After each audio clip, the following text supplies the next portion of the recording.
one of the most vulnerable places you can ever be in is asleep in your home at night, especially if you have no deterrence in place to deal with a threat or no idea of what you would do if something happens and someone kicks in your door and you now have to engage that threat. We're gonna break down top 5 things you can do to harden the target, harden that home, and make sure that you're in a better position to be safe. Like this video, share this video, subscribe to our channel. Let's get the word out. Let's help as many people as possible be better prepared, body, mind, and soul. Number 1, locks. Lock the door, even during the day. There are stories out there, you can find them all over the place, of people who leave their doors unlocked during the day. They think they're in a reasonably safe neighborhood, and maybe they are, but bad guys do sometimes walk around just looking for unlocked doors. A lot of home invasions happen during the day, and a lot of times people are home. Lock the door. This is not a complicated thing to do. People don't want to live under that kind of fear, they say. It's just a precaution though. It's a good precaution to take. When it comes to the locks of your door, make sure you've got a good solid deadbolt that works on your door. So when you aren't there or at night, you have that good solid deadbolt in place. When it comes to the strike plate of your deadbolt and your average doorknob there, understand that the screw length that holds that strike plate onto the door jamb normally is short. Here's an idea of the length of a screw. We're talking about 3/4 of an inch approximately in length. Replace that. Pull this screw out. You're gonna have to pre-drill a little bit more and drop in there 2.5 to 3 inch screw. Now, some deadbolt kits are coming with longer screws and they're tempered screws. That's great. You can buy them though. But even if you drop in a 2.5 inch, this is a deck screw, just a deck screw of some sort, 2.5 to 3 inch, it's going to help you. What it's going to do now is it's going to go through the door jamb itself, which is about 3/4 to an inch of lumber, and it's going to go into the studs, the frame around the door. So if someone tries to kick in that door, you have to realize that the bolt going into that strike plate, the only thing that's holding that in place is the screw and the door trim wood. You run a longer screw through to the 2x4. Now, is that someone would try to kick in that door, it's going to have to pull out of that 2x4, out of that framing lumber that goes around the door jamb. That's an important point here. Why? Because it adds seconds or longer to your ability to respond inside the house. It can also deter the bad guy. If the bad guy's kicking in the door and it doesn't give right away, he might leave. He might think, you know what, they got a little bit of security here. That's enough for me to bug out and go find some other place. So you're not necessarily going to keep somebody from getting in the house by putting a longer screw in, but you're buying time and you're deterring them hopefully in some way there. And by the way, don't forget to click the link in the description below. Get yourself your free ultimate Catholic preparedness guide, how to be better prepared spiritually and physically. Look, in the world that we're in right now, there is no question we need to be better prepared spiritually and physically. Number 2, adding a bar, a door jamb bar. Very simple thing. Buy this from a hardware store, $15 to $20, give or take, different versions that are out there. You got the rubber foot on the bottom here, rotates, flexible, so you can adjust the right height. You can adjust with these pins here that allow it to slide up and down depending on the height of your doorknob.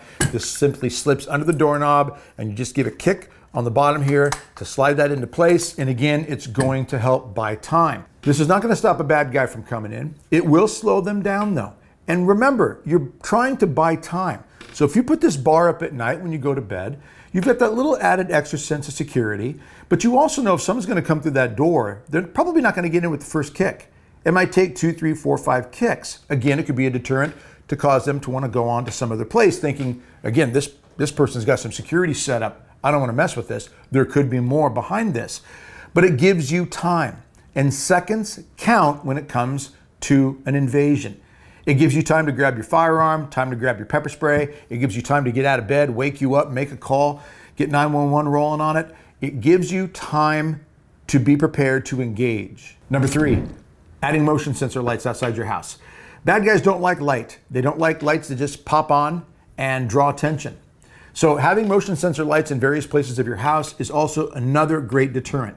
It lights it up and it gives a signal, sends a signal that you're on top of things a little bit here. It's a great way to harden the target, make your home a little less susceptible to a break-in. Number 4, security cameras. Obvious reasons. No bad guy wants to be seen. They don't want to be put on camera.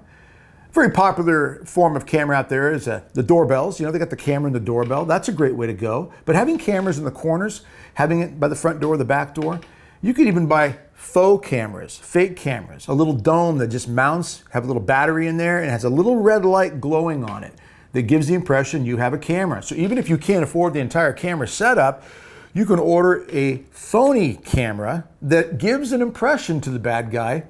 This home is secured with cameras. Again, no one wants to be put on camera if they're doing something bad like this. They don't want to be seen.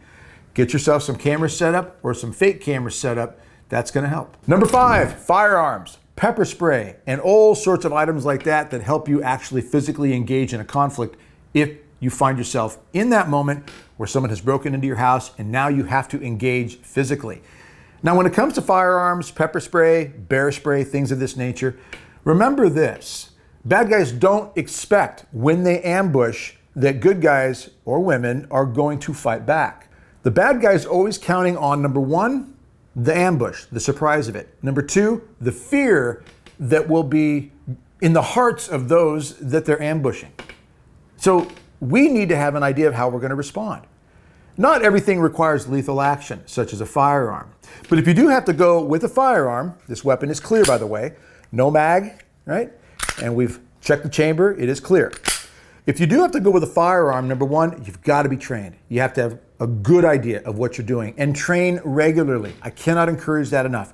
It is far too easy for people to go out, they take a class, they get a concealed carry permit, and they think that's it. Or they hunt and they think that's it. Hunting is different than a tactical situation of a home invasion and how you have to deal with shooting in your own home.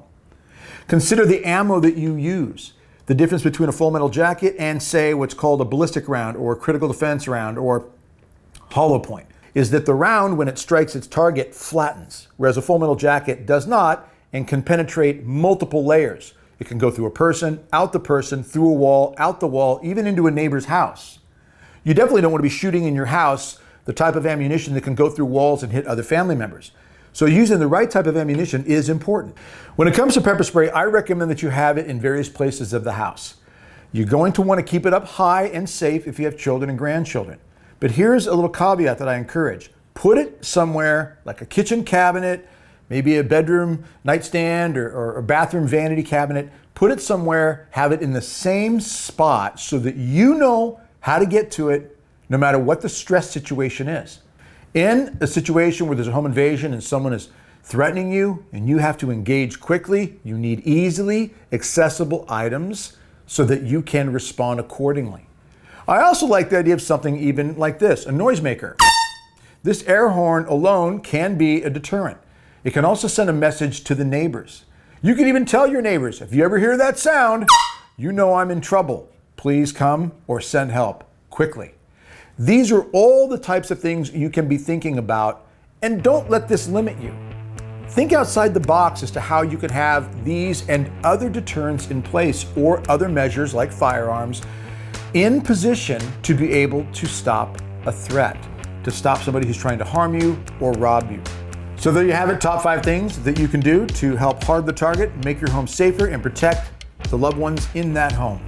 Don't forget to click the link in the description below. Go out and get that ultimate preparedness guide, that ultimate Catholic preparedness guide. Spiritually and physically, be better prepared. We all need to be doing that, especially in these times. God bless and strengthen you. Look forward to seeing you again soon.